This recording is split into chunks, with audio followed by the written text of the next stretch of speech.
Nós, homens, somos atores coadjuvantes. As mulheres é que são as atrizes principais.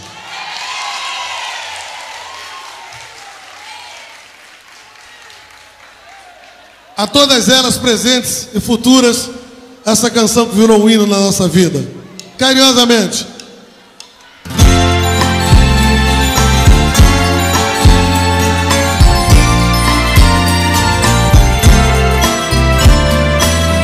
Para mim sou grande, mas pra ela pequenino. Sou adulto, mas pra ela sou menino.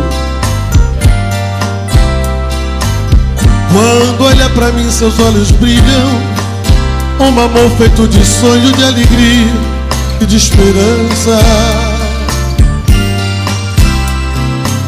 Se estou junto dela sou criança. O mundo é muito mais bonito, sem pecado e sem perigo. E ninguém no mundo vai gostar de mim como ela gosta. Se eu estou errado ou certo não importa.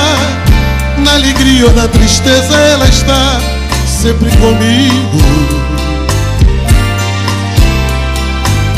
Na hora do prazer me lembro dela, mas na hora da tristeza, da saudade, é meu abrigo.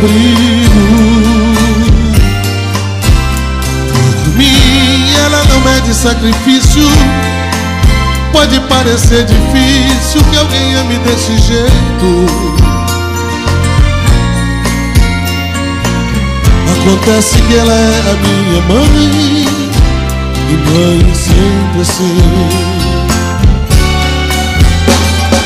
Mãe, palavra que Deus inventou, um anjo que a terra chegou, voando nas asas do amor.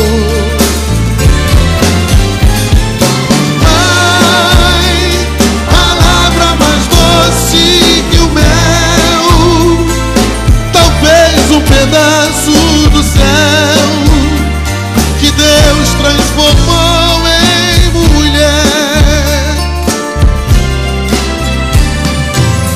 Se eu estou errado ou certo não me importa. Na alegria ou na tristeza ela está sempre comigo. Na hora do prazer me lembro dela, mas na hora da tristeza e da saudade é meu abrigo. Por mim ela não mede sacrifício.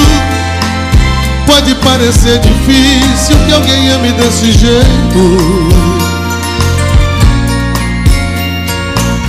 Acontece que ela